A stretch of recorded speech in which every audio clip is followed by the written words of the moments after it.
public legal information. This video will focus on the Canada Emergency Response Benefit that is available to employees and those who are self-employed in Canada. I would like to recognize that this information was put together by myself and Laurel Ritchie from EI Working Group of Good Jobs for All. What is the Canada Emergency Response Benefit? It's a temporary income delivered by the Government of Canada for both employed and self-employed. $2,000 a month equal to $500 a week, paid in blocks of 4 weeks. Maximum of 16 weeks benefits available until October 3rd, 2020. Canada Emergency Response Benefit, it's a taxable benefit, but taxes are not deducted now. CERB will be reported on your tax return next year. What are the eligibility requirements for the Canada Emergency Response Benefit? To be eligible for this benefit, you need to meet the followings: residing in Canada, 15 years of age or older, employed or self-employed workers who stopped working due to COVID-19 for these reasons: loss of a job or layoff, hours significantly reduced, sickness or in quarantine, away from work to care for someone in quarantine or sick, or care for child or family member whose care facility is closed due to COVID-19, or if you are eligible for EI regular or sickness benefits, but not if you say quit your job voluntarily. Other eligibility requirements: employment income of at least $5,000 in 2019 or 12 months before your date of application. This includes employment or self-employment income, maternity and parental benefits from EI or Quebec plan. For at least 14 days in a row during the first 4 weeks, you do not expect more than $1,000 income from employment or self-employment. Expect no more than $1,000 from employment and self-employment in each of your CERB benefits periods. Who will not be eligible for this benefit? People living outside of Canada.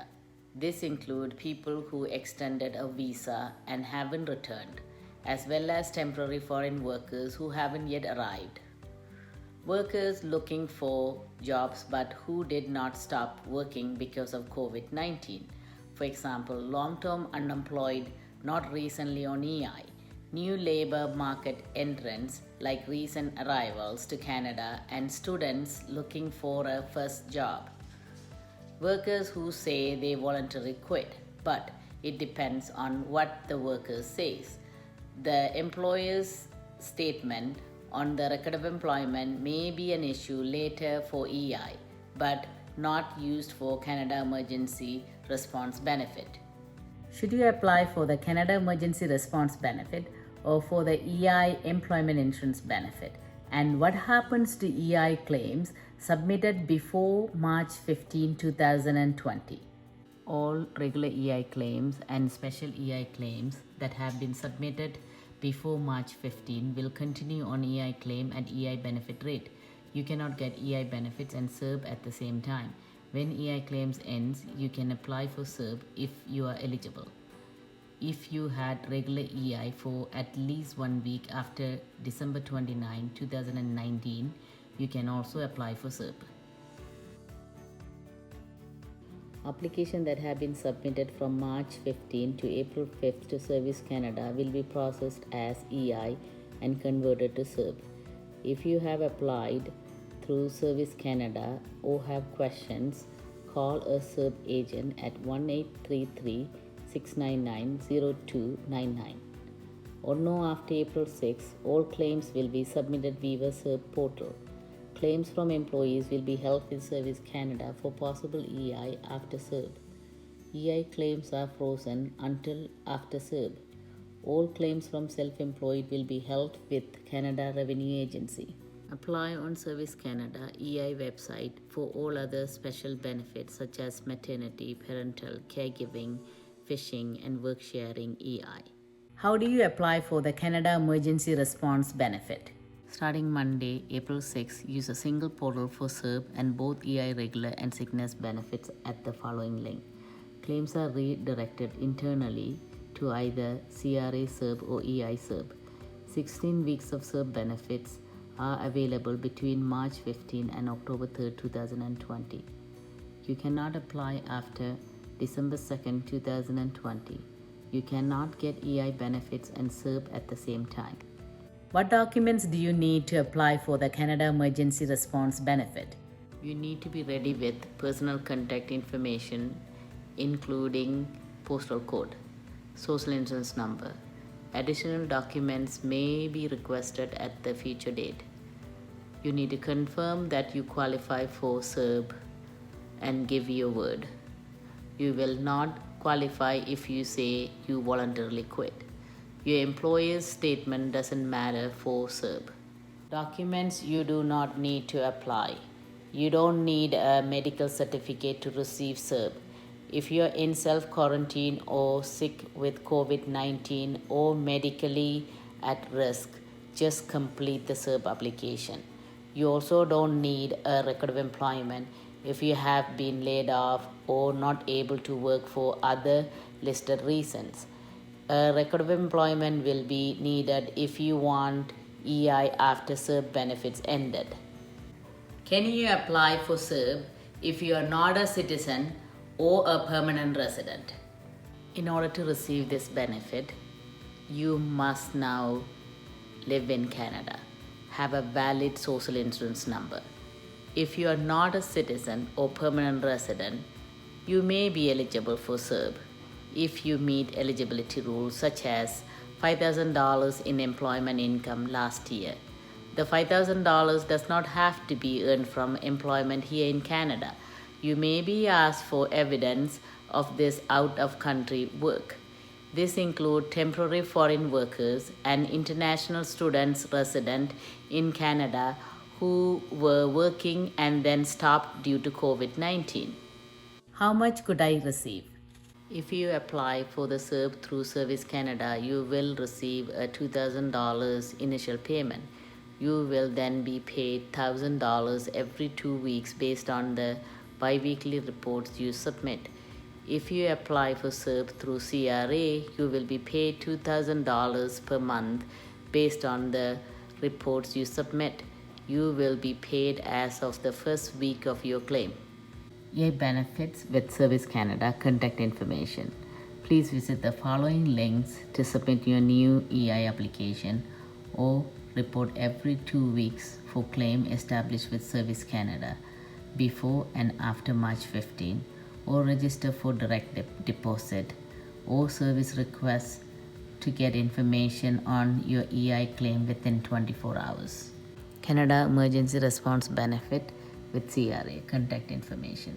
Please visit the following links or call at the mentioned phone numbers to submit your new application for SERB or reapply every 4 weeks to continue receiving your Canada Emergency Response Benefit, or to speak with an agent about SERB or CRA My Account. What's new? Wage subsidy. Some employers are eligible for a 75% wage subsidy, 12 weeks maximum, retroactive to March 15 until June 6, lesser of $847 per week or 75% of workers' wage, with employer best efforts to top up workers' wage. SERB issues are still pending. Government has not yet finalized instruction for workers placed on wage subsidy while receiving SERB benefits. For further information, please visit the following link. Can Ontario Work and ODSP working recipients apply for SERB? Yes, Ontario Work and ODSP recipients are eligible for SERB. Ontario Policy and Canada Emergency Response Benefit. Ontario Policy treats SERB as income replacement program with some modifications. Existing ODSP applicants, recipient and OW recipients as of March 1st, SERB payments are partially exempt, as if employment income, $200 flat rate exemption plus 50% for each additional dollar. These clients can partially stack SERP and social assistance and continue to access health and other benefits while on SERP. New Ontario work applicants granted on or after March 1st, SERP will not be exempt for purpose of determining eligibility. However, no overpayments should be created for those retroactively assessed as ineligible. What you should know about SERP overpayments. In confusion, some apply to EI and to SERP at the same time. The rule is a maximum of $8,000 in 16 weeks. If you got extra, the government says budget your money because we will be in touch about how to repay it. To voluntarily repay, please visit this website. April 11th, Universal Consent Motion. In order to expand SERP coverage, the government had put forward a special motion for all party agreement. It was passed on April 11th. This is to address gaps in Canada Emergency Response Benefit or other programs existing or proposed, to address the needs of seasonal workers, those who have exhausted their EI benefits, students, owner-operators, those who continue to receive modest income from part-time work, royalties, and honoraria. In addition, the government worked to ensure essential workers who receive low wages will receive additional income support during this time of crisis, and commit that those who have applied in good faith for and received benefits through SERP or other programs to support them through this crisis will not be unjustly penalized. What are the new changes and what are the gaps that are being addressed by the Government of Canada?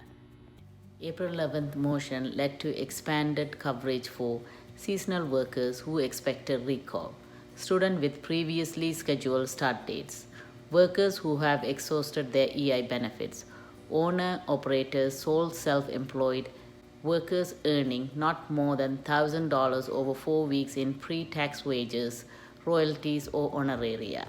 This will apply to part-time gig work, multiple job holders, reduced schedules.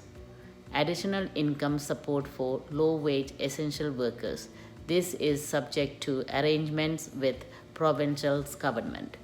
No unjust penalties if ineligible but applied in good faith for Canada Emergency Response Benefit or other programs. New Canada Emergency Student Benefit. On April 22, 2020, the government has announced a series of measures as part of its COVID-19 emergency response, the proposed Canada Emergency Student Benefit, which could provide support to students and new graduates who are not eligible for Canada Emergency Response Benefit. For further information, please visit the following link. There are so many people who have been left behind without coverage of this benefit. Some SERP gaps not yet addressed. Workers in cash jobs, partially or fully unreported to CRA, cannot meet $5,000 income rule. Workers and students with precarious immigration status, undocumented workers, migrants not yet resident in Canada due to delays in travel without usual income. These workers are facing hardship during this pandemic. This is not fair. We need to address this immediately. Therefore, Ontario Legal Clinics, EI Working Group, and EI Working Group of Good Jobs for All coalitions are calling for government to address these gaps to create an inclusive SERP program for all workers. We need to review and fix EI program to create an inclusive system. Our recommendation: number 1, waiving the 1-week waiting period permanently. 2, expanding eligibility to those who have 360 instruable hours of employment. 3, eliminating the quit, fire, disqualification rule that leads to the majority of appeals and unjustly denies many workers any and all EI benefits. And 4, increasing the benefit rates. Thank you for watching. Please note that the regulations are changing rapidly. For further legal updates and legal information, please subscribe to this channel. Learn your rights and stay informed.